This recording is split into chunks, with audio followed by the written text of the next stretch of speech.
आज का मुसलमान गोश्त खाता है, तंबाकू खाता है, झूठ बोलता है और तो और मजहब के नाम पर बेजुबानों का खून तक बहा देता है। फिर बात करते हैं मजहब की। क्या यही आज का मुसलमान है? बस बहुत होगी तेरी बकवास। रुक, तू अभी रुक रुक। आज तो इसको छोड़ूंगा ही नहीं।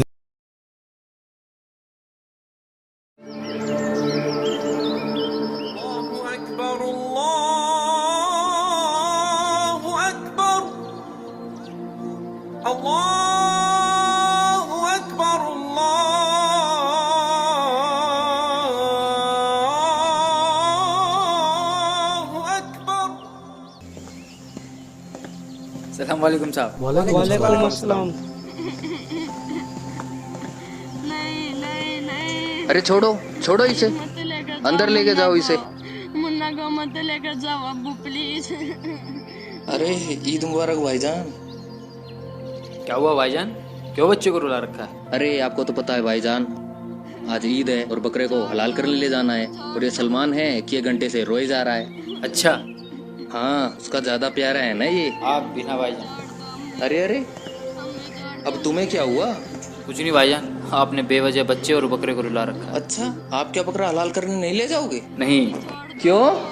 आपको मालूम नहीं कि मैंने बाखबर रामपाल जी से नाम उपदेश ले रखा है? लेकिन वो तो हिंदू संत है। हाँ, लेकिन उन्होंने कलाम पाक से साबित करके बताया है कि गोश्त खाना हराम है। यह अल्लाह ताला का हुक्म नहीं है। पागल हो गए हो क्या? एक गैर मुसलमान होने के नाते वो तो हमारी क्रियाओं को गलत ही बताएगा। तुम्हें नहीं मालूम, जब हम कलमा पढ़कर बकरे को काटते हैं तो वह तब रूह बन जाता है, जिसे खाने के बाद उसकी रूह जन्नत में जाती है और हमें सवाब मिलता है।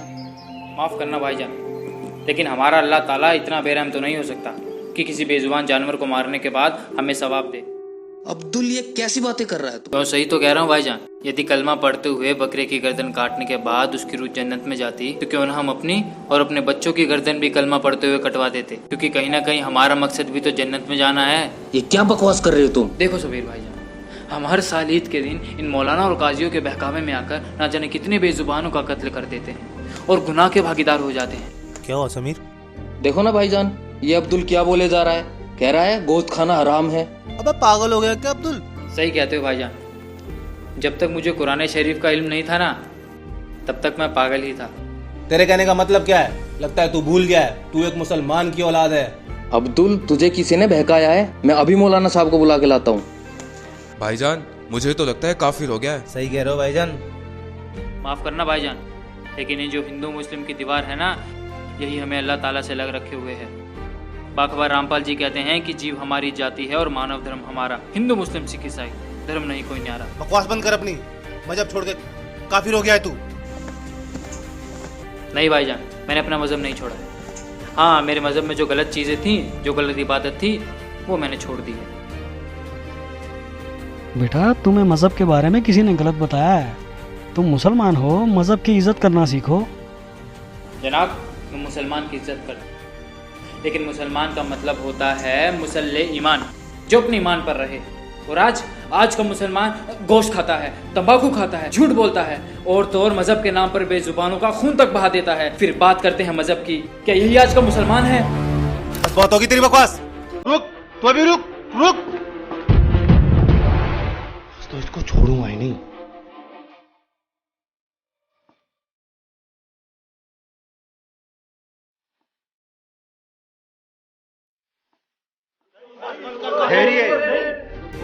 मौलाना साहब ये अस्सलाम वालेकुम। वालेकुम अस्सलाम। क्या हुआ बरखुरदार, आपकी क्या मसाद है? एक मुसलमान होते हुए भी आप अपने मजहब की रीतियों को गलत बता रहे हैं। पता है अपना मजहब कितना पाक है? मजहब तो सभी पाक है मौलवी साहब, बस इन मजहब के मानने वालों ने इसकी हमें गलत इल्म दी है, जिसे अब हम सबको मिलकर ठीक करना है। हम सब एक अल्लाह के बंदे हैं और अल्लाह को पाने का रास्ता भी एक ही है। इसलिए हिंदू हो या मुसलमान, सिख हो या ईसाई, सबके सब बाखबर रामपाल जी से जुड़कर अपनी पाक किताबों का इल्म लेकर सच्चे अल्लाह की इबादत कर रहे हैं। तो क्या तुमने अपने दिन को छोड़ दिया? नहीं मौलाना साहब, शायद आप गलत समझ रहे हैं। मैंने मुसलमान दीन को नहीं, बल्कि मुसलमान दीन में जो फैला हुआ अजाब है उसको छोड़ा है। मौलाना साहब ये कहता है बेजुबानों का कत्ल क्यों करते हो और गोश्त खाना हराम है। अरे काफिर, यह अल्लाह का हुक्म है। नहीं मौलाना साहब, गोश्त खाना अल्लाह का हुक्म नहीं है, बल्कि चुप कर अब्दुल, बंद कर अपनी बकवास। नहीं भाईजान, अब बात शुरू हो गई है तो उसे क्लियर करना भी जरूरी है। मौलाना साहब, अल्लाह ताला ने 6 दिन में कायनात बनाई और 7वें दिन जाकर तख्त पर बैठ गए। मतलब कि अल्लाह ताला को जो हिसाब बनाना था उन्होंने वो 6 दिन में बनाया, 7वें दिन जाकर तख्त पर बैठ गए। मतलब कि उसके बाद के जितने भी हुक्म हैं वो अल्लाह ताला के नहीं है, बल्कि वो शैतान के हुक्म है। और दूसरी तरफ हम मोहम्मद साहिब जी और उनकी उस टाइम की 1,80,000 अंबियाओं को देख सकते हैं। ना तो उन्होंने कभी मांस छुआ है और ना ही उन्होंने किसी को कहा है तुम मांस खाओ।